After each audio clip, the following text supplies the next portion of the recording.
તો મારા ભાઈઓ અને બહેનો અત્યારે સૌથી પહેલાં વાત કરવામાં આવે તો વાવ થરાદથી ભાઈ મરતોલી ચેહર ધામે લગભગ 551 જેટલી ગાડીઓ જઈ રહી છે। તમે જોઈ શકો છો ભાઈ, 1 2 10 કે 15 ગાડીઓ નહીં, 551 ગાડીઓ। હા મારા ભાઈઓ, 5 પછી 00 અને એના ઉપર બીજી 51 ગાડીઓ, એટલે ટોટલ 551 જેટલી ગાડીઓ મરતોલી ધામ એટલે કે ચેહર માતાના મંદિરે જઈ રહી છે।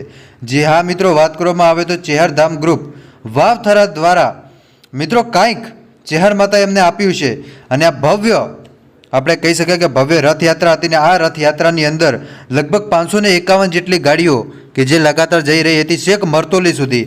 આના રૂટની વાત કરવામાં આવે તો મિત્રો લાખણી, જેતડા, લુવાણા, ચીબડા એ બાજુ થઈ અને આ રથયાત્રા નીકળી હતી ને તે છેક મિત્રો મરતોલી સુધી જઈ રહી છે।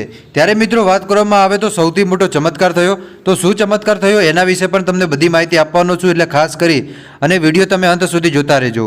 આપણે વિડીયોની શરૂઆત કરીએ એની પહેલાં ખાસ કરીને વિડીયોને લાઇક કરજો અને ચેનલ ઉપર પહેલી વાર આવો છો તો દર્શક મિત્રો ચેનલને પણ અવશ્ય સબસ્ક્રાઈબ કરજો, જેથી કરીને આવનારા સમયમાં તમને આવા અનેકો વિડીયો મળતા રહેશે।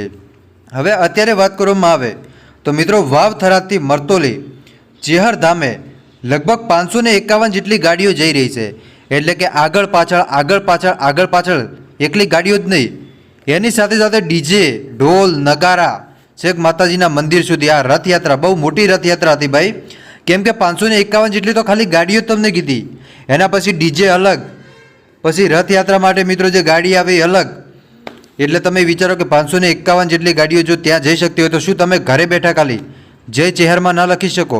તો જય ચેહરમાં લખજો। હવે ચાલો શું ચમત્કાર થયો એના વિશે પણ તમને વાતચીત કરી દઉં। હવે અત્યારે વાત કરવામાં આવે તો મને મિત્રો એક સ્થાનિક ભાઈ પાસેથી જાણવા મળ્યું કે એક ભાઈને જવું હતું મિત્રો આ રથયાત્રાની અંદર, પરંતુ એ ભાઈનો ફોન જ અડધો કલાક પહેલાં જ ગાયબ થઈ ગયો, એટલે કે ખોવાઈ ગયો આટલા ભીડની અંદર। હવે મિત્રો જ્યારે ભાઈનો ફોન ખોવાઈ ગયો ને ત્યારે ભાઈ પોતે ગભરાઈ ગયા કે એક બાજુ તો મિત્રો મરતોલી ચેહરમાના મંદિરે જવાનું છે આ રથયાત્રા લઈને, અને એક બાજુ તો ભાઈનો ફોન ખોવાઈ ગયો।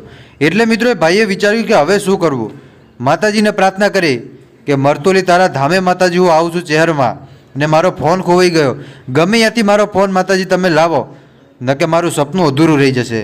મિત્રો એટલું જ કહેતા ખાલી એ ભાઈ આગા પાછો ફોન ગોત્યો, જડ્યો નહીં, પરંતુ ત્યાં જ મિત્રો એક થેલી હતી ને થેલીની નીચે ભાઈને ફોન મળે। બોલો, આ પોતાનો ફોન જોઈને ભાઈ તો આમ ત્યાં ઊભા હોમા પગે હાથ જોડ્યા ભાઈ કે ખરેખર મરતોલી વાલીમાં ચેહરમાંના તો આશીર્વાદ નહીં પણ ચમત્કારો હાજર છે, જો તમે માતાજીને માનો તો તમે શું કહેશો કોમેન્ટ કરીને જરૂર બતાવજો। બાકી ખરેખર ભાઈ પોતે ખુશ થઈ ગયા અને ભાઈએ કીધું કે મને ચમત્કાર થઈ ગયો।